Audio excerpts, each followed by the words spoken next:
بسم الله الرحمن الرحیم.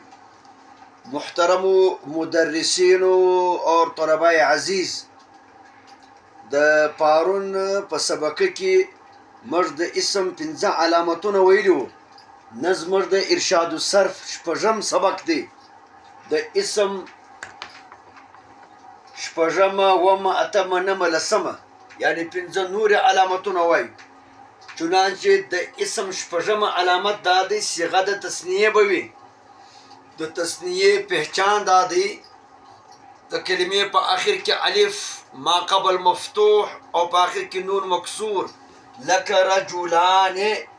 رجلان الف دی، د الف مخکې زبر دی، په آخر کې نون زیرنی.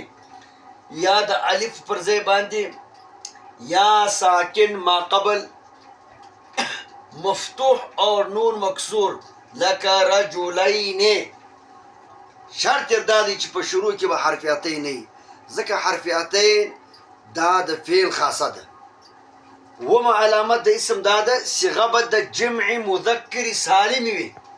د جمع مذکر سالم پہچان دا دی چې د صيغې په آخر کې یا د کلمې په آخر کې به واو ساکن ما قبل مضموم او په آخر کې به نون مفتوح وي، لکه مسلمون. یا به د واو پر ځای باندې یا ساکن ما قبل مکسور په آخر کې نون مفتوح، لکه مسلمین. شرط دا دی چې په شروع کې به حرف عطی نه وي، لکه مثال یضربون. وس یضربون په آخر کې هم واو ساکن ما قبل مضموم نون مفتوح دی، لیکن په شروع کې یا حرف عطی راغلی دی. اور یا حرف عطی چې دی دا د فعل خاصه ده، لہذا که چیرې په شروع کې رااله په آټین کې یا رااله نو دا صيغه ته به موږ فعل وایو، که څه په آخر کې د جمع مذکر سالمه علامت وي. اتمه علامت د اسم دا ده د کلمې په آخر کې به الف مقصوره وي.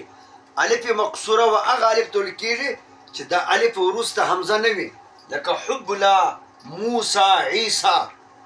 اور نهمه علامت د اسم دا ده چې د کلمې په آخر کې به الف ممدوده وي، لکه حمراء. دا الف ته وایي الف ممدوده، ځکه د دې همزې د وجې دا الف کشیش مد و کشیدو ته وایي. حمراء، علماء، شهداء. لسمه علامت د اسم دا ده د کلمې په آخر کې به یا نسبتي وي. یا نسبتي و هغه یا ته ویل کېږي چې کله ته په اردو کې یا په اردو کې ترجمه کوي د والا لفظ پکې راسي، لکه خزداري د خزدار والا، مکی د مکې اوسېدونکي د مکې والا، بغدادي د بغداد اوسېدونکي یعنی د بغداد والا.